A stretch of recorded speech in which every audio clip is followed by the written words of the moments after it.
Good morning. You listen to FloorDaily.net, and I'm Kemp Harr. I'm at Greenbuild in Boston, and I'm in the Metroflor asbestos space with Rochelle Routman, the Chief Sustainability Officer. Rochelle, how you doing? I'm doing great today. How are you, Kemp? I'm good. So, Chief Sustainability Officer, that sounds a little broader scope than, say, Vice President Sustainability. Talk about that role. Yeah, so it's really a diverse group that I lead. It's really international. We have somebody in Asia, a new person in the Netherlands, somebody in Ireland, as well as our team in Calhoun and some people in Connecticut. And we oversee everything having to do with the product, ranging from R&D to all the testing and compliance, the life cycle work, even customer service. So we bring it full circle. You know, and it's very interesting that your focus, the sustainability focus, a lot of people would say, a product that has an LVT component to it, might not have a sustainability story, but actually it does, doesn't it? Yes, it does. Some of the things that we are doing, we were one of the first to eliminate the harmful phthalates from the LVT, and we are really focusing on transparency. And a lot of companies, of course, are interested in transparency, but they're not yet doing it in the LVT category.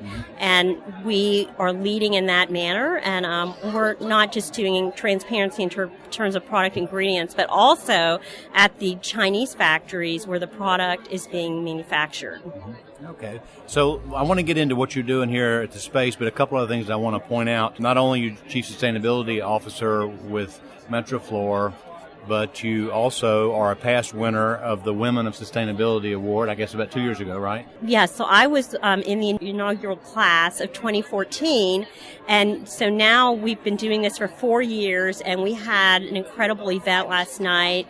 There were 10 more women that were honored, and now we are 55 strong, and that organization has really gained a lot of exposure, and a lot of people are learning more and more about it, and certainly that party last night was the place to be. All right.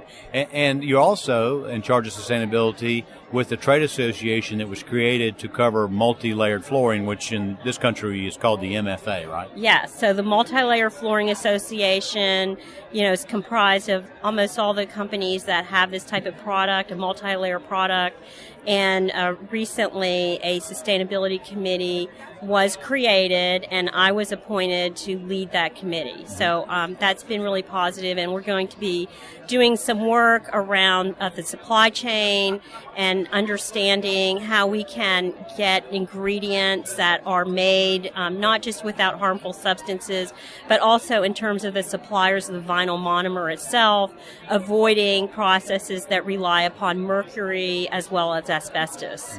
Okay, so on that whole chlorine component, you're taking it all the way back to the source. Yeah, so that's our intention, and there's some other organizations that are going to be working with us, but this is really what is critically important right now in terms of the vinyl industry.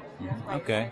And one other question I always like to ask before we get into the specifics of this space is, how's business doing this year? Yeah, so business is fantastic. I'm so excited that we're here at Greenbuild, and we have traffic constantly in and out of this booth. The people are asking really good questions. Like, we have a lot of savvy visitors coming by. Right. They're wanting to know not just what designs we have and, what would look good in their spaces, but what's in the products. They are interested in the China story that we're telling, and they're giving us a lot of good feedback as well. All right, so you have a striking floor in your space, and you also have some shapes, a little bit of a biophilia message, isn't it? Yes, so we have biophilia integrated very thoughtfully into this space. Some of the aspects include these hexagonal shapes, which are on the walls. That's a natural shape. It's found in everything from beehives to even crystals, like quartz crystals have this same type of shape, even on the molecular level. We also have natural vegetation on the walls. We have columnar supports that remind you of trees. And even just the whole shape of this booth is so unique in that when you come into this space, you feel like you're walking into almost like a sacred grove where you feel a sense of comfort and refuge because it's a little bit enclosed.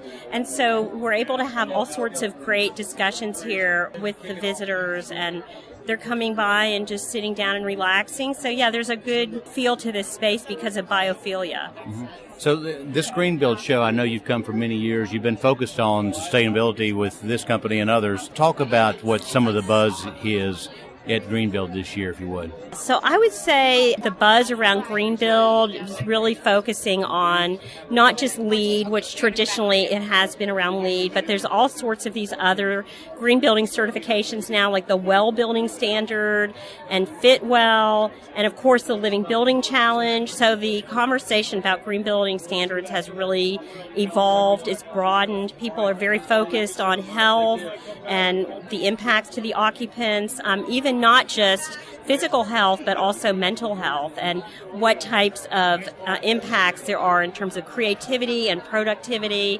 All of these things, it's taking building science to a whole different level. And you actually are involved in the Living Building Challenge. Yeah, there will be more to come on that. Okay. Yeah, some really exciting news that we're going to come out with soon. But yeah, I have a lot of affection for the International Living Future Institute and all of their programs that they've developed. They certainly have been very transformational in terms of what takes place in green building. All right, Rochelle, it's great to spend time with you, and looks like there's a lot going on here, a lot of traffic. Again, been talking to Rochelle Routman, the Chief Sustainability Officer with Metroflor, and you've been listening to Kemp Harr and FloridaLA.net.